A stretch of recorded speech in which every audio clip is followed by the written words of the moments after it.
जय मसीह की। परमेश्वर का धन्यवाद हो आज के सुंदर दिन के लिए। मैं परमेश्वर का शुक्रगुजार करता हूँ। मेरे प्रियो, आज हम देखते हैं परमेश्वर की पवित्र वाणी से ज़्यादा देर ना करते हुए मैं आपसे निवेदन करता हूँ, अगर पहली बार आप हमारे चैनल पर आए हैं, हमारे चैनल को लाइक कर लीजिए, सब्सक्राइब कर लीजिए और बेल आइकन को दबाना ना भूलें, क्योंकि आने वाली वीडियो का नोटिफिकेशन आपको मिलता रहे। चलिए दोस्तों, वीडियो हम शुरू करते हैं। जितने भी आप सब लोग देख रहे हैं, आप सबका मैं परमेश्वर की हजूरी में स्वागत करता हूं। और हम देखते हैं यिर्मयाह नबी की पुस्तक, परमेश्वर के पवित्र वचन को। बाइबल से हम देखते हैं यिर्मयाह नबी की पुस्तक, उसका 10 अध्याय वचन 12 से हम पढ़ते हैं और इसके वजह से हम सीखते हैं परमेश्वर हमें क्या सिखाता है। उसी ने पृथ्वी को अपनी सामर्थ्य से बनाया, उसने जगत को अपनी बुद्धि से स्थिर किया और आकाश को अपनी प्रवीणता से तान दिया। यहाँ पर दोस्तों हम 3 बातें देखते हैं। उसी ने, परमेश्वर ने अपनी सामर्थ्य से किसको बनाया है? पृथ्वी को बनाया है, नंबर 1। और नंबर 2, जगत को अपनी बुद्धि से स्थिर किया है। और नंबर 3 हम देखते हैं, आकाश को अपनी प्रवीणता से तान दिया है।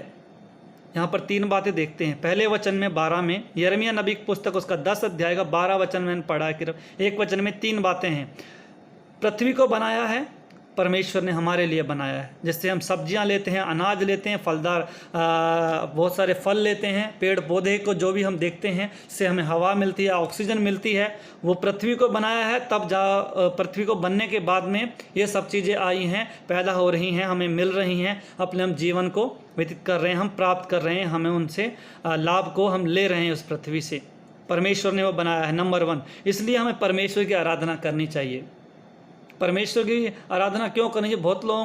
बहुत सारे लोगों के मन में क्वेश्चन है, सवाल है कि क्यों हम परमेश्वर की आराधना करें। मैं आप लोगों को बताना चाहता हूँ, इसीलिए हम परमेश्वर की आराधना करें कि परमेश्वर ने हमारे लिए पृथ्वी को बनाया है, नंबर 1 मैंने आपको बता दिया इसमें। और नंबर 2, आकाश को अपनी प्रवीणता से तान दिया है, जहाँ से बारिश आती है, तारागण दिखते हैं, चंद्रमा रोशनी देता है, सूर्य लाइट देता है, वो परमेश्वर ने सब कुछ बनाया है। पर आकाश को अपनी प्रवीणता से तान दिया है। जब माफ़ कीजिएगा, जगत को अपनी बुद्धि से स्थिर किया है। जो भी संसार में हम रह रहे हैं अपनी जगह में, क्या है? जगत को परमेश्वर ने अपनी बुद्धि से स्थिर किया है। और तीसरा है, आकाश को अपनी प्रवीणता से तान दिया है।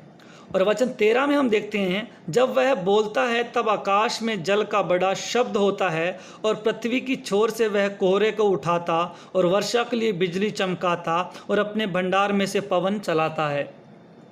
वचन 13 कहता है, जब परमेश्वर बोलता है, आकाश में बड़ा जल का शब्द होता है, बड़ी गड़गड़ाहट की आवाज़ होती है। उसके बाद में बादल की जब गड़गड़ाहट की आवाज़, तब बिजली चमकती है, बहुत तेज़ आपने देखा होगा बिजली चमकती है। उसके बाद में बारिश होने लगती है। परमेश्वर हमारे लिए करता है, क्योंकि जो मनुष्य धरती पर रहते हैं उनको क्या है? थोड़ी राहत मिल सके। जब बहुत सारी गर्मी होती है, हम बहुत बार मन में सोचते हैं, बहुत सारी प्रार्थना करते हैं, प्रभु बहुत गर्मी है, क्या करें? थोड़ी बारिश दे दो। कभी कभी बहुत तो उमस होती है, हवा बंद होती है, मैं प्रार्थना करते हैं लोग। मैं भी खुद प्रार्थना करता हूँ, परमेश्वर से कहता हूँ मैं, प्रभु अरे इतनी गर्मी है, कम तो दया करो, बारिश दे दो, थोड़ा हवा दे दो थोड़ी। तो बहुत मेरी ये गवाही भी है, इसी में आपको बता रहा हूँ मैं 2 सेकंड के अंदर, कि जब मैंने प्रार्थना की है, जब बहुत उमस थी, अभी पिछले हफ्ते मैंने प्रार्थना करा था, बहुत उमस थी, प्रभु से कहा, प्रभु आप तो सब कुछ है, आपके हाथ में तो पूरे पृथ्वी का रिमोट कंट्रोल आपके हाथ में है, थोड़ी हवा दे दो हमें बहुत मुश्किल हो रही है जीने के लिए। तो उसके कुछ ही पलों बाद हवा का झोंका आता है और हवा बहने लग जाती है, रात भर आराम से हम सो सकते हैं। वो परमेश्वर अपने भंडार में से पवन को चलाता है, हमेशा याद रखिए। इसलिए परमेश्वर को धन्यवाद कीजिए, प्रभु आपका शुक्रिया अदा करता हूँ, धन्यवाद करती हूँ कि आपने हमें अच्छा हवा दिया है, हमें जीने के लिए बहुत हमें ऑक्सीजन दिया है। ये फ्री है, सब कुछ चार्जेबल नहीं है, इसका लिए कोई पैसा नहीं लगता है। इसलिए परमेश्वर को आप धन्यवाद दीजिए। परमेश्वर आपको बारिश देता है, उसके लिए धन्यवाद दीजिए।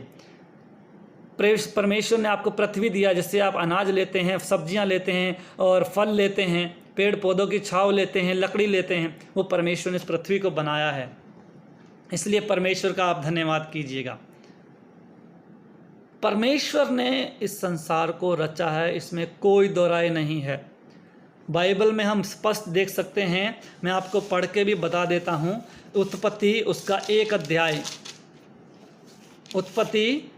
उत्पत्ति की पुस्तक उसका 1 अध्याय, जेनेसिस चैप्टर 1 वर्स 1 लिखा है, आदि में परमेश्वर ने आकाश और पृथ्वी की सृष्टि की। किसकी की? आदि में, जब कुछ नहीं था, ना आकाश था ना पृथ्वी थी। मैं आगे आपको पढ़ के बताऊंगा कि वो कहाँ क्यों नहीं था, ये कैसे हुआ, सब मैं बताता हूँ आपको। नंबर 1 आकाश और नंबर 2 पृथ्वी की परमेश्वर ने सृष्टि की, रचना की, उसको बनाया।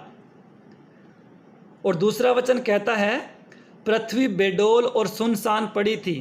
पृथ्वी क्या थी? बेडोल थी, इसका कोई रूप नहीं था, ये सुन थी, सुनसान थी।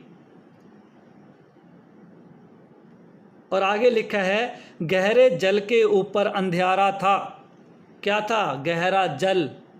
समुद्र में देखा बहुत गहराई तक जल होता है, गहरा जल ही जल था, पानी ही पानी था और पूरा अंधियारा था, अंधेरा ही अंधेरा, कोई रोशनी नहीं थी। उस वक्त सूर्य नहीं था, चंद्रमा नहीं था, तारागण नहीं थे, अंधेरा था, सिर्फ अंधेरा और अंधेरा।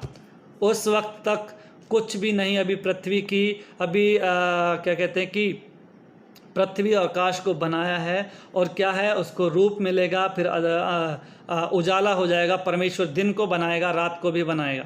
हम आगे पढ़ते हैं। गहरे जल के ऊपर अंधेरा था तथा परमेश्वर का आत्मा जल के ऊपर मंडराता था। किसका आत्मा?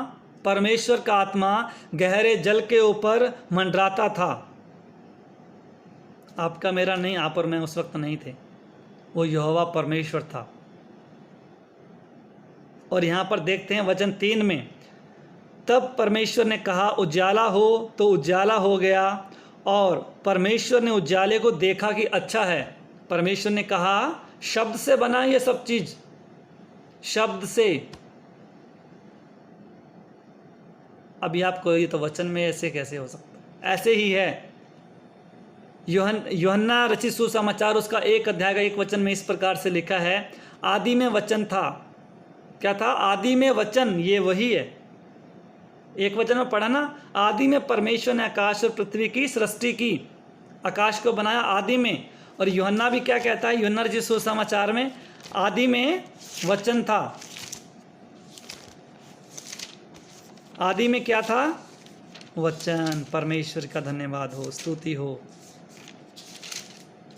मैं आपको पढ़ के बताता हूँ और बहुत अच्छे से।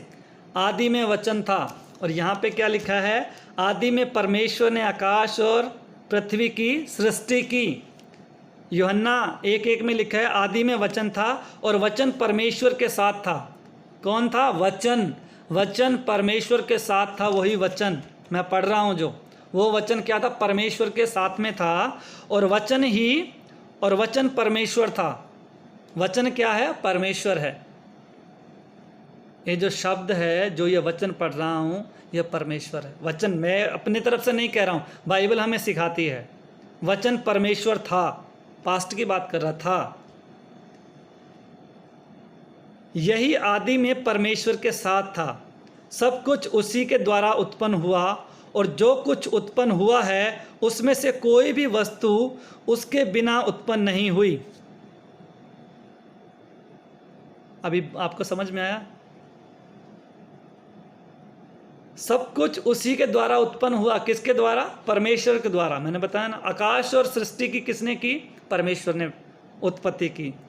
और इसमें लिखा है सब कुछ उसी के द्वारा उत्पन्न हुआ, और जो कुछ उत्पन्न हुआ है उसमें से कोई भी वस्तु उसके बिना, यानी परमेश्वर के बिना उत्पन्न नहीं हुई। जो कुछ भी संसार में हम देखते हैं परमेश्वर के बिना उत्पन्न नहीं हुई। सब चीज़ को परमेश्वर ने बनाया है, पैदा किया है, उत्पन्न किया है। सब कुछ परमेश्वर का मुंह के शब्द के द्वारा उत्पन्न हुआ। लेकिन एक मनुष्य है जिसको परमेश्वर ने अपने हाथों से, अपने स्वरूप में, अपने जैसा बनाया। मनुष्य, अगर हमारे पास आंखें हैं तो परमेश्वर के पास आंखें हैं तो हमें आंखें दी हैं। मुंह है तो परमेश्वर के पास भी मुंह है तो हमें भी मुंह लगाया है। कान है परमेश्वर के तो हमारी प्रार्थनाएं सुनने के लिए परमेश्वर के पास कान है, हमें कान दिया सुनने के लिए। तो अपने स्वरूप में परमेश्वर ने मनुष्य को पैदा किया है। और चौथा वचन पढ़ रहा हूँ, यूहन्ना में ही हूँ, अभी मैं उत्पत्ति में नहीं गया, यूहन्ना में, यहाँ पर देखते यूहन्ना में चौथा वचन, उसमें जीवन था और वह जीवन मनुष्यों की ज्योति था। परमेश्वर के अंदर जीवन है तो मनुष्यों की क्या है, वो ज्योति है, वो रोशनी है, क्योंकि ज्योति अंधकार में चमकती है और अंधकार ने उसे ग्रहण ना किया। बहुत अच्छे से वचन क्या, ज्योति अंधकार में क्या है, अगर कमरे में अंधेरा है, हम बल्ब को लगा देंगे, जला देंगे तो क्या है, अंधेरा भग जाएगा, अंधेरा गायब, बल्ब बंद करो अंधेरा वापस। तो वही है, इसलिए हमें परमेश्वर का धन्यवाद, उसकी स्तुति और आराधना करना चाहिए कि सब कुछ परमेश्वर ने बनाया है। और इसके आगे क्या हुआ, किस प्रकार परमेश्वर ने तारागण को बनाया, चंद्रमा को बनाया, हम देखेंगे अगली वीडियो में। और सब कुछ हम अगली वीडियो में हम आपको बताऊंगा परमेश्वर ने सूरज को कैसे बनाया, चांद को कैसे बनाया, और तारागण को कैसे बनाया, मनुष्य को कैसे बनाया, और ये पक्षी कहाँ से आए हैं, ये जीव जंतु कहाँ से आए हैं, वो सब चीज़ मैं आपको बताऊंगा अगली वीडियो में। तो तब तक लिए आप सबको धन्यवाद और जय मसीह की। परमेश्वर आप सबको ब्लेस करे और परमेश्वर आप सबको आशीष करे। और हम आप लोगों से निवेदन है, अगर आपको वीडियो अच्छी लगी है, आप और भी परमेश्वर के वचन में आगे बढ़ना चाहते हैं, सीखना चाहते हैं, और हमारे चैनल को लाइक कर लीजिए, सब्सक्राइब कर लीजिए और बेल आइकन को दबाना ना भूलें, जिससे आने वाली वीडियो का नोटिफिकेशन आपको मिलता रहे। तब तक गॉड ब्लेस यू, परमेश्वर आप सबको ब्लेस करे।